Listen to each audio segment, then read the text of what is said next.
didahului oleh tiada. Duluan untuk makhluk didahului oleh tiada. Paham? Ya, insya Allah. Hudus. Hudus ini sifat yang mustahil bagi Allah Subhanahu wa ta'ala. Apa itu pengertian hudus? Pengertian hudus adalah al-wujudu ba'da adamin. Ada setelah tiada. Itu namanya pengertian hudus. Ada setelah tiada. Manusia ada, tadinya nggak ada. Rumah ada, tadinya nggak ada. Suami ada, tadinya nggak ada. Istri ada, tadinya nggak ada. Anak ada, tadinya nggak ada. Apapun makhluk itu bentuknya, yang ada awalnya tidak ada. Nah, itulah namanya hudus. Jadi hudus itu apa? Ada setelah tiada. Gimana? Bisa dipahami? Insya Allah. Paham ya? Pengertian kidam untuk Allah tidak didahului oleh tiada. Berarti duluan untuk makhluk didahului oleh tiada. Sifat mustahil bagi Allah hudus. Hudus artinya ada setelah tiada. Maka hudus ini hanya berlaku untuk makhluk. Karena makhluk itu semuanya ada setelah tiada. Ada juga ulama yang membagi. Ada ulama yang membagi antara kidam untuk Allah yang artinya duluan dan kidam untuk makhluk. Ini ada yang membagi nih ulama nih. Ya, silahkan kalau mau catat. Yang pertama, kidamnya disebut kidam idofi. Yang kedua disebut kidam zamani. Yang ketiga disebut kidam zati. Ada kidam idofi, ada kidam zamani, ada kidam zati. Ya. Pengertiannya, kidam idofi adalah sesuatu itu duluan adanya karena disandarkan kepada yang belakangan adanya darinya, gitu. Seperti bapak adanya duluan ketika disandarkan kepada anak. Iya. Bapak adanya duluan daripada anak, berarti namanya kidam idofi. Ibu adanya duluan daripada anak, namanya kidam idofi. Atau yang lahir duluan namanya kidam idofi, disandarkan kepada yang lahirnya belakangan, gitu. Iya kan? Paham ya? Itu namanya kidam apa? Idofi, gitu. Tahun 2019 dengan tahun 2020 mana duluan? 2019 dibandingkan disandarkan kepada tahun 2020, gitu. Iya kan? Angka 1 dengan angka 2 mana yang duluan? 1 dulu. disandarkan ke angka 2. Angka 2 duluan disandarkan kepada angka 3 dan seterusnya. Nah, itu namanya kidam idofi gitu. Ya, itu namanya kidam idofi. Paham?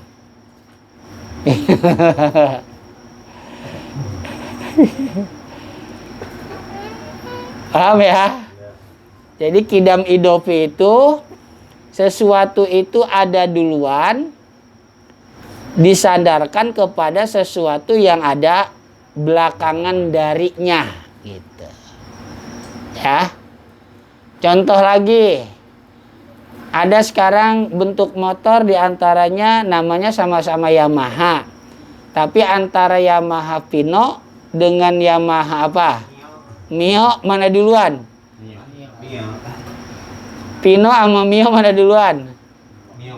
Mio. Nah, berarti Mio ini lebih dulu adanya daripada Pino. Disebutnya kidam idofi gitu. Terus yang belakangan dari Pino apa ya, Maha? Jupiter. Setelah Pino. Iya, setelah Pino. Enak bener ya? Ya udahlah. Pokoknya NMAX dah. Nah, Pino dengan NMAX duluan siapa? Pino gitu. Nah, itu berarti namanya kidam idofi. Paham? Iya. Pak Ali lahir tahun berapa, Pak Ali? 71. Nggak apa-apa, tahun 71. Saya tahun 80. Wah, jauh mana-mana berarti. 9 tahun yang lalu, Pak Ali lebih dulu dari saya. Pak Ali udah berusia 9 tahun, saya baru blojol. Itu berarti namanya kidam idofi gitu. Ya, jadi kidam idofi itu apa? Sesuatu itu lebih dulu ada ketika disadarkan kepada sesuatu yang adanya belakangan darinya gitu. Nah, ini tentunya berlaku untuk makhluk gitu ya. Jadi makhluk itu kidam iya, duluan iya, tapi kidamnya atau duluannya disebut idofi. Yang kedua kidam zamani. Yang kedua kidam zamani. Kidam zamani itu sesuatu itu lebih dulu ada dari segi waktu, tetapi tetap aja awalnya dia tidak ada. Dari segi waktu dia lebih dulu adanya. Dari segi waktu dia lebih dulu adanya. Tapi tetap aja sekalipun dia lebih dulu adanya secara waktu, tapi awalnya dia pun tidak ada. Nah, itu namanya kidam zamani. Jadi kidam zamani itu apa? Sesuatu itu duluan adanya dari segi waktu. Ya, dari segi waktu. Saya ke Bekasi itu tahun 1994. Saya ke Bekasi itu tahun 1994. Pak RW tahun berapa? 2009. Berarti Pak RW masih duluan saya ke Bekasinya. Ya. Di Bekasi saya nggak nanya Jakarta, Bekasinya. Berarti Pak RW 98 ya? Kemana itu? Jakarta. Bekasi tahun berapa? Ke Bekasi 2009. Ya berarti duluan saya. Oh gitu ya. Nah itu berarti saya lebih dulu dari segi waktu ya. Tapi tetap aja saya awalnya nggak ada gitu. Paham ya? Jadi yang kedua namanya kidam apa? Zamani. Kidam zamani itu sesuatu itu lebih dulu ada dilihat dari segi waktu, tetapi tetap saja awalnya dia tidak ada. Nah, yang terakhir baru kidam zati. Ya, yang terakhir namanya kidam zati. Kidam zati itu tidak disandarkan kepada yang belakangan adanya, tidak dari segi waktu, dan juga awalnya tidak didahului oleh tidak ada. Maka ini hanya untuk Allah Subhanahu wa ta'ala. Jadi kidam untuk Allah namanya kidam zati, ya. Kidam untuk Allah namanya kidam zati. Pengertiannya kebalikan dari kidam idopi dan kidam zamani. Gitu. Paham? Jadi ada dua tuh tadi pengertian kidam kalau gitu ya. Oke, sebelum saya lanjut silahkan kalau ada yang mau bertanya boleh. Silahkan. Sebelum saya lanjut. Untuk teman-teman di FB pun kalau mau bertanya boleh. Tapi kalau saya nggak bisa jawab, PR buat saya. Nanti di pertemuan berikutnya, kalau jawabannya ketemu, saya jawab. Kalau enggak ya PR terus. Silakan barangkali teman-teman di FB pun ada yang mau bertanya boleh. Teman-teman di sini kalau ada yang mau bertanya boleh, silahkan sebelum saya lanjut. Ayo, sebelum saya lanjut silahkan, nggak apa-apa. Ya, sambil ngingetin yang tadi dah. Ya silakan kalau di sini nggak apa-apa, teman-teman di sini nggak apa-apa. Boleh sambil ngopi boleh, minum teh manis boleh, sambil ngerokok boleh, teman-teman di HP juga boleh. Ya silakan. Ayo silakan. Ambil makan boleh. Silakan, ada yang bertanya gak? Yang tadi udah saya jelaskan. Ayo.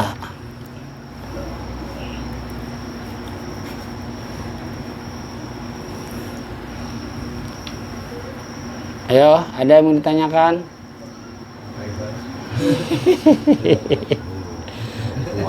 Ayo.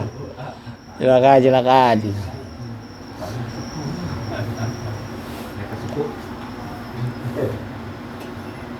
Coba kalau banyak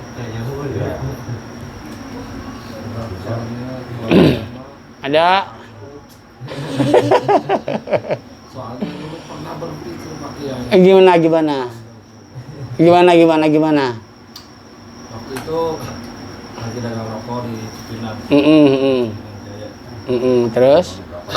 Dan ada tukang nasi goreng namanya Mas Nasir. Dia ikut Toriko Qadiriyah Naksabandi.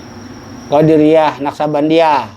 Itu masa itu karena memang dasarnya kebodohan gitu ya. Tadi itu dia juga sempat kaget. Apa tuh? Mas, Allah itu sebenarnya dari mana? Dari mana asalnya Allah itu? Saya sempat bertanya begitu. Terus? Wah, tukang nasi goreng Mas Nasir istighfar.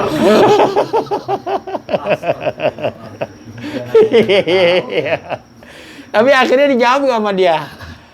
Akhirnya jawab, dibawa ke pengajiannya. Pengajian dia? Pengajian. Iya, terus? Kemudian ya sebenarnya tidak diajarkan tentang akidah.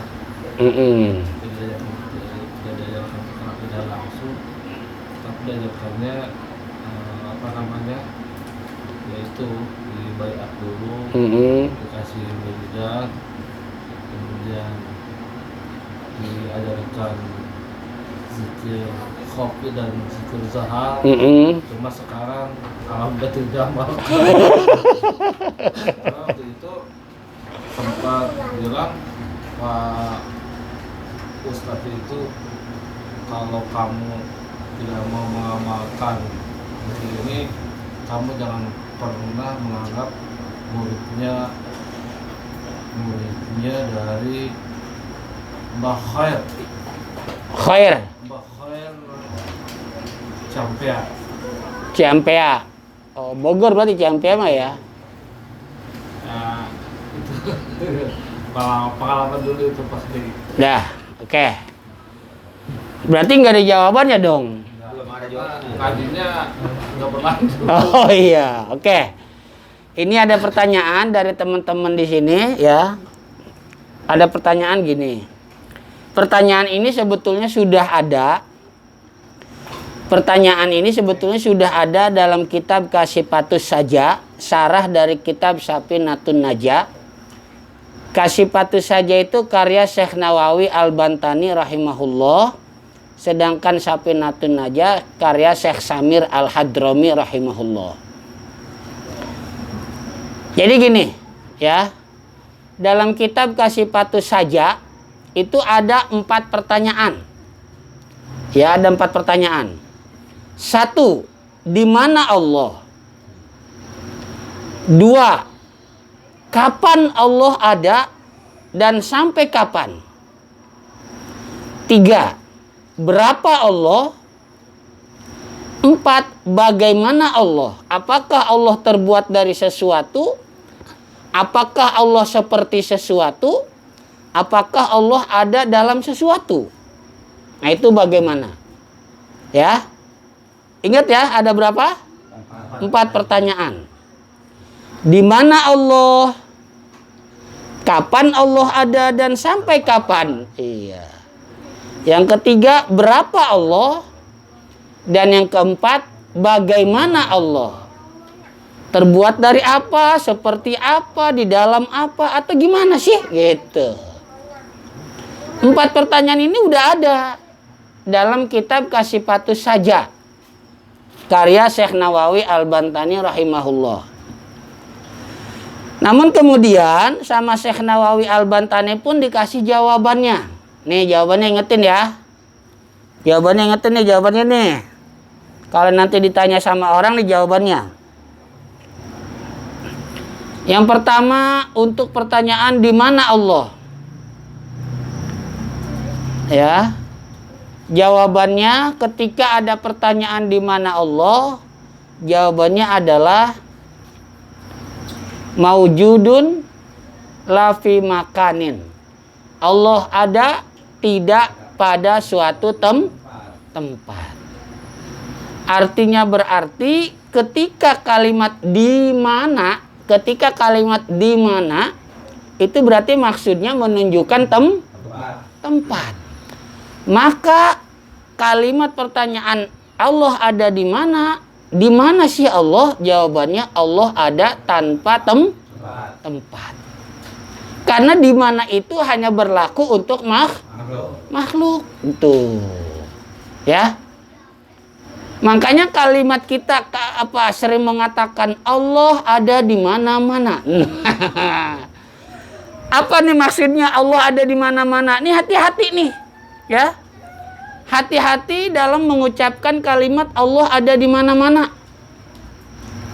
Lebih baik kalimat Allah ada di mana-mana kalau udah terlanjur kita ucapkan jelasin. Ya. Jangan cuma bilang Allah ada di mana-mana tahu. Jangan berbuat maksiat. Enggak dijelasin maksudnya apa tuh Allah di mana-mana. Bahaya itu kalau enggak dijelaskan karena orang pahamnya ketika disebut kalimat di mana menunjukkan tempat. Berarti ketika Allah ada di mana-mana. Banyak nggak? Banyak. Jelasin ya. Jadi kalau kita udah terlanjur ngomong kalimat Allah di mana-mana, jelasin apa maksudnya kalimat Allah di mana-mana. Karena kalau nggak dijelasin takutnya orang salah paham, kecuali orang itu sudah paham secara benar. Khawatirnya belum benar. Nah, apa maksudnya Allah ada di mana-mana? 1, Allah ada di mana-mana maksudnya bukan berarti zatnya. Nah, ini ya. Bukan berarti apanya? Zatnya, bukan. Yang kedua, Allah di mana-mana maksudnya adalah rahmatnya, ampunannya, hidayahnya, pertolongannya, gitu. Jadi kalimat kita harus takut berada dimanapun, karena Allah ada di mana-mana. Maksudnya Allah ada selalu mengawasi hamba-hambanya melalui perintah kepada malaikat Raqib dan Atid, atau malaikat katabah, pencatat. Begitu maksudnya dibilangin. Ya, paham ya? Jadi kalau ada orang nanya, ada di mana Allah? Jawabannya, Allah ada tanpa tempat, gitu. Karena kalimat ada di mana hanya untuk makhluk. Oke. Pertanyaan yang kedua, kapan? Ya, kapan Allah ada dan sampai kapan akan berakhir? Karena biasanya kalimat kapan itu menunjukkan ada batasnya. Kapan saya ada? Tahun 80. Sampai kapan? Nggak tahu. Sekarang aja 2020 masih ada. Nah, itu kalimat kapan itu berarti ada awalnya dan ada akhirnya. Nah, ketika ditanyakan untuk Allah, kapan Allah ada, sampai kapan? La awwala lahu wa la akhira lahu. Allah ada tanpa permulaan dan tanpa akhiran, gitu. Ya. Jadi kalau ada pertanyaan kapan sih Allah ada? Jawabannya Allah ada tanpa awalan dan tanpa akhiran. Oke? Jawaban dari pertanyaan apa tadi pertanyaannya? Kapan Allah ada? Oke, yang ketiga. Berapa Allah?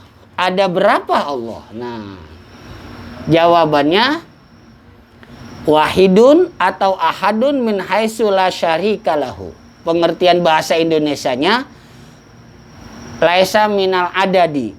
Allah itu maha satu, Allah itu maha tunggal dari segi tidak ada sekutu baginya dan bukan dari jumlah bilangan.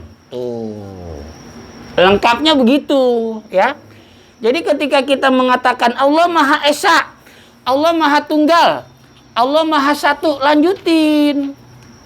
Maha Esa, Maha Tunggal, Maha Satu dari segi tidak ada sekutu baginya dan bukan dari segi jumlah. Karena kalau satu dari segi jumlah berarti bagian dong. Iya kan? Iya. Ya, paham ya? Jadi ketika ada pertanyaan, berapa Allah? Jawabannya, satu Esa Tunggal dari segi tidak ada sekutu baginya dan bukan dari jumlah bilangan. Paham? Yang terakhir pertanyaan nomor 4. Bagaimana Allah? Bagaimana